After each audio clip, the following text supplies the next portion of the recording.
এ পর্যায়ে আমাদের সামনে সংক্ষিপ্ত আলোচনা নিয়ে আসছেন আমাদের পরিচিত মুখ শ্রদ্ধাভাজন জনাব শামসাদ আলম খান লাকিব। আসসালামু আলাইকুম। আজকে শ্রদ্ধেয় সভাপতি উপস্থিত জামাতের সুধী মণ্ডলী, আজকে এই অনুষ্ঠানে মুজিবুর ভাই আমাকে আমন্ত্রণ করেছেন, মহা ভাইয়ের কথা, আমাদের প্রার্থীদের কথা বলেছে এবং আরো অন্যান্য অনেকের কথাই বলেছেন। তো যাই হোক, এই ধরনের পরিবেশে অনেকের সঙ্গে পরিচিত হতে পেরে এবং অংশগ্রহণ করে কথা বলার সুযোগ করে দেওয়ার জন্য সবাইকে ধন্যবাদ এবং আমি নিজেকে গর্ব অনুভব করছি। যাই হোক, আমাদের জামালপুর পৌরসভা নিয়ে আমার আগে মহা ভাই সুন্দর উপস্থাপন করেছেন। আমার আগে যিনি অ্যাডভোকেট সাহেব অত্যন্ত সুন্দর কথা বলেছেন, এগুলোই আমাদের কথা সুন্দর করেছেন। এখন আমাদের জামালপুর পৌরসভা, জামালপুর শহর মোটামুটি জামালপুর সাব ডিভিশন 1845 সালে এই 350 বছরের পৌরসভা বলা হয় এই শহর, 350 বছর। কিন্তু 1945 সালে ব্রিটিশরা এখানে ক্যাম্প স্থাপন করে মহকুমা, এবং তখন একজন সম্ভবত একজন কর্নেলের নেতৃত্বে এই মহকুমা পরিচালিত করত এবং 1869 সালে জামালপুর পৌরসভা হয়। দেখুন, আমরা যে পৌরসভাটা দেখেছিলাম, দেখেন এই জামালপুর শহরে কিন্তু অনেক বিখ্যাত লোক জন্মগ্রহণ করেছে। পৌরসভা, জেলার কথা বাদ দিলাম, পৌরসভার ভিতরেই অনেক বিখ্যাত লোক জন্মগ্রহণ করেছেন এবং তারা কিন্তু জামালপুরের লোক ছিল না, তারা অন্য ডিস্ট্রিক্ট থেকে এসে এখানে তাদের বাবার চাকরির সুবাদে তারা আসছিল। যেমন আপনার আমাদের সাহিত্যিক এই আব্দুল কুদ্দুস সাহেব, সরকারি আশিক কলেজের প্রথম প্রিন্সিপাল, এই ঢাকা কলেজের যে আপনার অধ্যাপক ছিল আবু সাইদ অধ্যাপক, ওনার একটা লেখা করেছিলাম।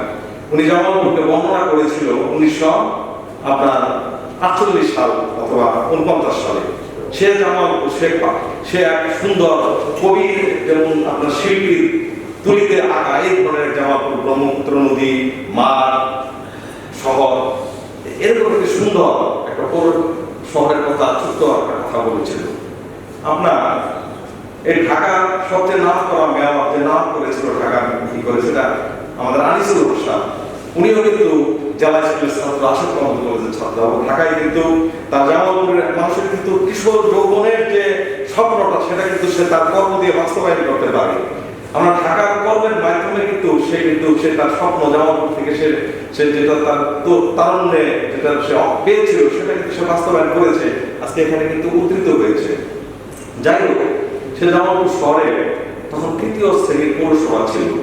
কিন্তু আমরা যেটা দেখেছি, আমার জীবনে আমি যেটা দেখেছি, তো ক্লিন, পরিষ্কার, হয়তো বাড়ি ঘর বিল্ডিং ছিল না, বড় বড় বিল্ডিং ছিল না। আমার মনে আছে মুজিবুর ভাইদের সমসাময়িক ডাক্তার মেহেদি ইকবাল, কবি, খুব নাম করা কবি, উনি একটা কবিতা লিখেছিলেন। কবিতা পড়েছিলাম, মনে আছে। সে জামালপুরকে যে বর্ণনা করেছে, ছোট ছোট আপনার এই ছোট ছোট বাড়িঘর, বাগান, পিছনে এই নদী, দুপাশে নদী, এই যে বর্ণনা করেছিল, তখন কিন্তু জামালপুর এত আধুনিক, এত উন্নত ছিল না, এত লোক ছিল না, কিন্তু সেটা একটা স্বপ্নের জামালপুর ছিল। এবং আমি আমার এই জামালপুরে আমি যেটা দেখেছি, আমাদের আত্মীয় স্বজনরা যখন বিভিন্ন সময় জামালপুরে বেড়াতে যেত, তারা আমাদের বাসায় থাকতো, রিক্সা দিয়ে ঘুরতো এবং বলবো অনেক শহরে গিয়েছি, তখন জামালপুর সাব ডিভিশন ছিল, তারপরে তো জ্বালা করবে, এত সুন্দর জায়গা, থাকতে মন চায়। এবং আরেকটা কথা জামালপুর সম্বন্ধে বলা আছে, জামালপুর শহরে ঢোকা যায়, বের হওয়া যায় না।